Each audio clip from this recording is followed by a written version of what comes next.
You have an innocent son in prison and the evidence to free him on the table. What's your price? Thomas came out first. Then Carl. Not ambulances, patrol cars. Hands cuffed behind their backs, heads low, moving with the particular stiffness of men whose bodies had spent 6 hours bound and gagged in a basement, while two men in police uniforms worked undisturbed through the floors above them. I watched from the staff entrance, coffee in hand, expression neutral. Nobody looked at me twice. While Thomas and Carl were taped to those pipes in the dark, the thieves had taken Rembrandt's Storm on the Sea of Galilee, his only seascape, irreplaceable. Vermeer's The Concert, $200 million, the single most valuable stolen painting in human history. 5 Degas sketches, a Manet, 2 more Rembrandts, 13 pieces. $500 million of culture and history carried out in bags before sunrise and loaded into a hatchback that dissolved into the Boston dark. The Gardner Museum was supposed to be impenetrable. The camera system was designed to see everything. I designed it, and I made sure it went blind for exactly the hours they needed. Now the FBI were inside, and they needed me, the security system's architect, the man who knew every wire and angle in that building, to help them find the people who did this. I have made a decision.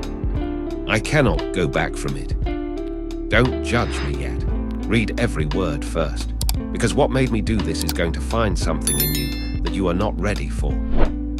The son. Daniel was 23, 3 semesters into an architecture degree at Northeastern.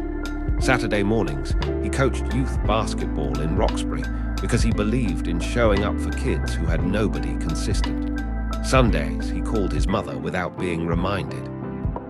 Then a jury took 4 hours to give him 25 years for a crime committed 4 miles from where he was actually standing. The victim's identification was certain. Daniel's alibi was that he'd been walking alone, the kind of alibi that sounds like a lie even when it is simply, completely the truth. The system processed him efficiently and without apology. I watched my son's face receive that verdict from across the courtroom. He didn't cry. He found my eyes in the gallery and held them with an expression I have spent every day since trying to name. It lives somewhere between total disbelief and the quiet devastation of a man realizing that every institution he was raised to trust has failed him simultaneously, publicly, and without apology. 2 years of appeals that went nowhere. Lawyers who consumed money and returned nothing. A private investigator who found inconsistencies that couldn't matter without physical evidence we didn't have. I was 61 years old and completely out of road. That was the man Victor Brandt had researched before he booked a table and placed an envelope in front of me without a word. Inside, one photograph. Convenience store surveillance. Timestamped 11:47 p.m., the exact moment Daniel was supposedly committing the assault. Except my son was at a register 4 miles away buying water and gum, completely unaware that this moment would one day be the most important of his life. Victor let me look at it for a long time. "There's a video," he said quietly. 4 minutes 30 seconds. Continuous. Chain of custody intact. The right lawyer files the right motion. Daniel is home within 6 months. He set down his fork. "I also know quite a lot about the Gardner Museum's camera system, the one you designed." I looked at my son in that photograph. "What do you want?" I said. "Stop here. Answer this honestly before you read further. Your innocent son is in year 3 of a 25-year sentence. The evidence that frees him is across the table. You don't know yet what gets stolen. You just know about your son. What do you do?" Hold that answer. It gets heavier. "The deal. Camera coverage, blind spots, motion sensitivity thresholds, the maintenance panel access codes, the 45-second tape delay on the monitoring desk, the specific vulnerability in camera 4's east corridor positioning, adjustable remotely, adjustable low enough that 2 men moving deliberately would register as ambient noise rather than active intrusion. Everything. I gave him everything. 9 days after the restaurant, I met Victor in a parking garage in Cambridge and talked for 40 minutes. I had spent those 9 days dismantling every remaining alternative and finding each one hollow. There were no other roads. 3 weeks later, the drive transferred to a wrongful conviction lawyer in New York who had already reviewed Daniel's case file. The lawyer's margin notes told me he'd been working it for weeks before I'd agreed to anything. Victor had been building this moment for a long time. I understood then that I had never been deciding whether to do this.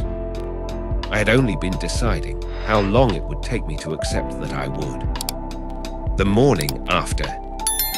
Now I'm standing at the staff entrance watching Thomas and Carl disappear into separate patrol cars, while forensic technicians move through the Dutch room above me, and 13 empty frames are being photographed and measured and documented one by one. Investigator Reyes crosses the courtyard toward me, notebook open, the particular focus of a man who understands exactly what he is standing inside.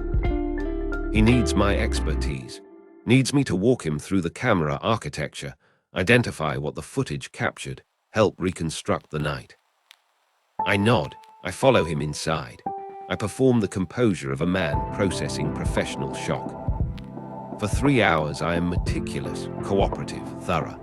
I walk Reyes through every camera zone. I explain the motion threshold settings, the tape cycles, the monitoring desk delay.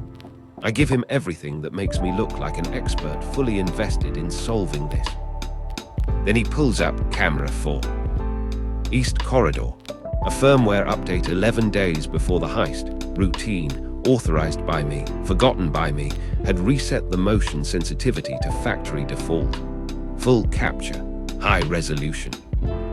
2 faces, sharp, usable, the kind of image that ends investigations rather than extends them. Reyes leans toward the screen. "This is it," he says, quietly, the way people speak when something important has just arrived. "This breaks the whole thing open." He turns to look at me. "You designed this system. Can we pull this to full resolution?" The room is very still. I look at the screen. I see 2 faces I don't recognize. Behind them, I see Daniel in a cell at Cedar Junction. 6 hours taped to a basement pipe. The Saturday morning kids with nobody showing up. The Sunday calls his mother had stopped receiving. Camera 4 degrades significantly under low light conditions, I say. What you're seeing is close to the ceiling of what we can recover. Reyes studies the monitor for a long moment, makes a note. "Shame," he says, "could have broken this wide open." He closes the folder and moves on.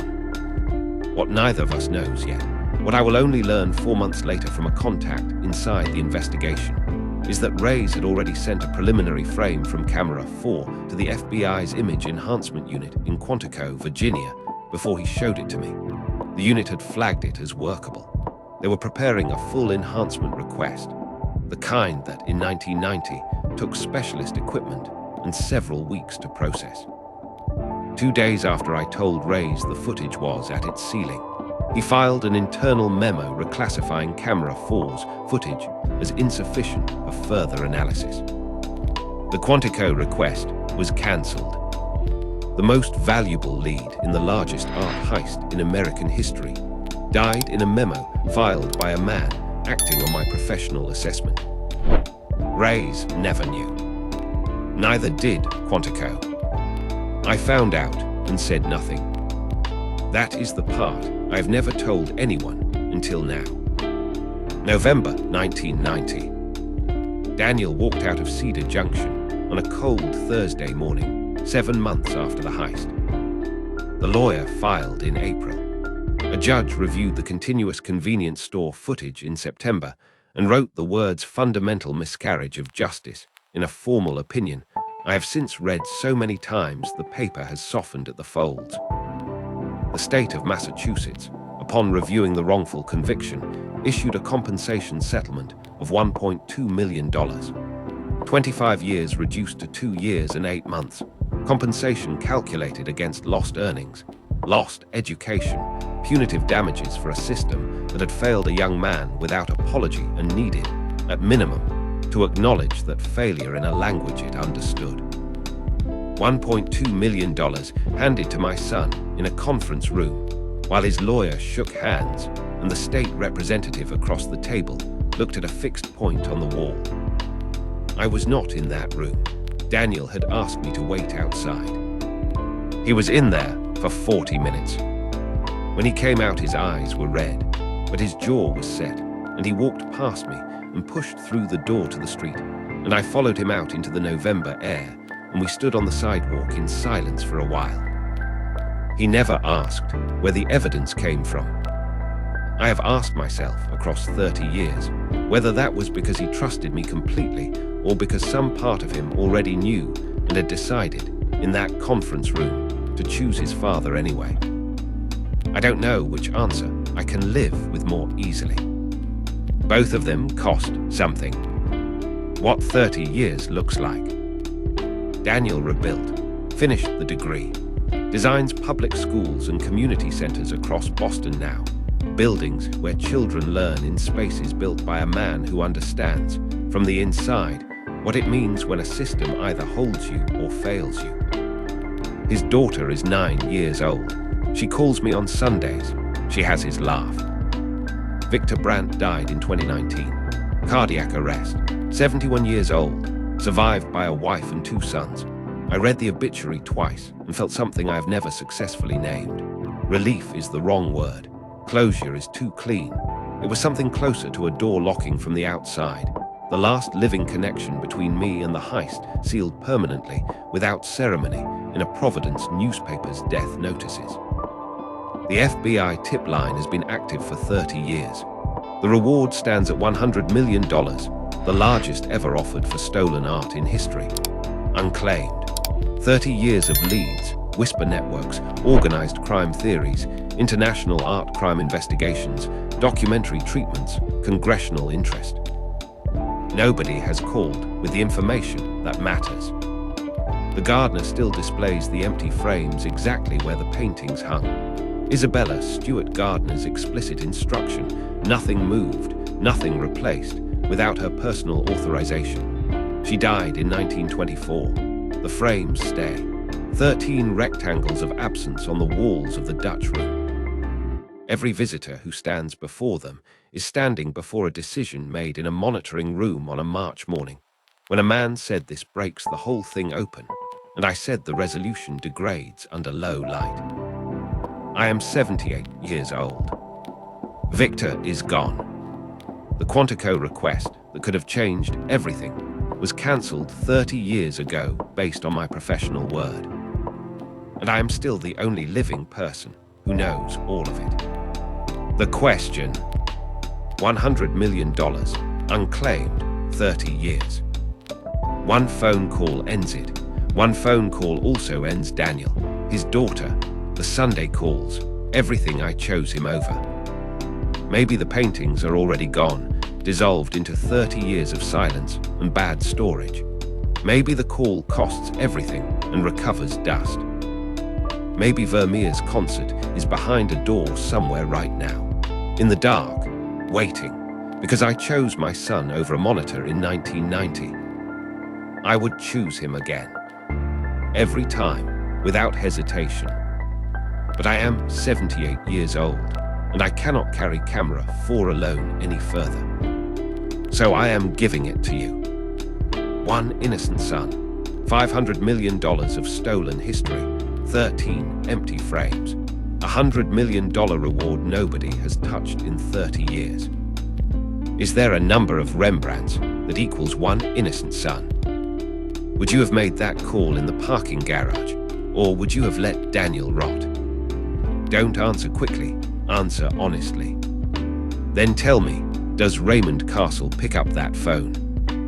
Drop your verdict in the comments. I read every single one. And if this story found something in you, subscribe, because the next story is already darker than this one. The line is open. The frames are empty. Daniel calls on Sundays. And I am still the only person alive Who knows what camera foresaw? Don't decide what kind of man I am until you've decided what kind of man you are.